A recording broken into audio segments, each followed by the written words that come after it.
رمضان کی آخری طاق راتوں میں شب قدر کو تلاش کرو۔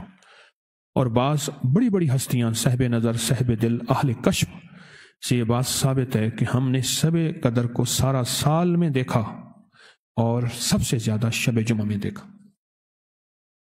ایک روایت تو ہے آخری عشرے میں، اور ایک روایات یہ بھی ہیں کہ ہم نے شب قدر کو سارا سال دیکھا، لیلۃ القدر، اور فرمایا لیلۃ القدر کو سارا سال دیکھا، اور پھر فرمایا کہ ہم نے سب سے زیادہ لیلۃ القدر کو دیکھا شب جمعہ میں۔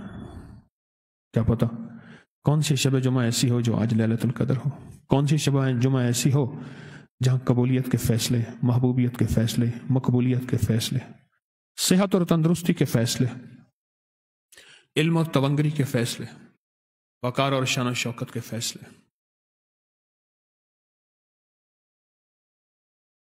شب جمعہ، کتنی شب جمعہ ہماری زندگی میں آئیں اور کتنی چلی گئیں، اور کتنی ہماری زندگی میں ابھی شب جمعہ باقی ہیں، یہ اللہ کے علم میں ہے۔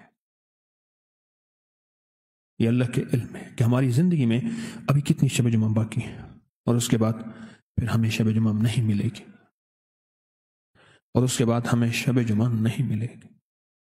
کتنی شب جمعہ ہماری زندگی میں باقی ہیں اور کتنی گزر گئی ہیں۔ اس گزشتہ کا کیا کرنا ہے اور اس آئندہ کا کیا کرنا ہے؟ جو گزشتہ شب جمعہ ہے اس کا کیا کرنا ہے، اور جو آئندہ شب جمعہ ہے اس کا کیا کرنا ہے؟ اس کو سوچنا ہے، اور اس کو بہت ہی زیادہ سنجیدگی سے سوچنا ہے۔ یہ رات ایسی تھی جو ہر ہفتے آتی ہے۔ رمضان ہر سال آتا ہے، 27، 29، 23 کی رات ہر سال آتی ہے۔ شب معراج، شب برات ہر سال آتے ہیں، سال انتظار۔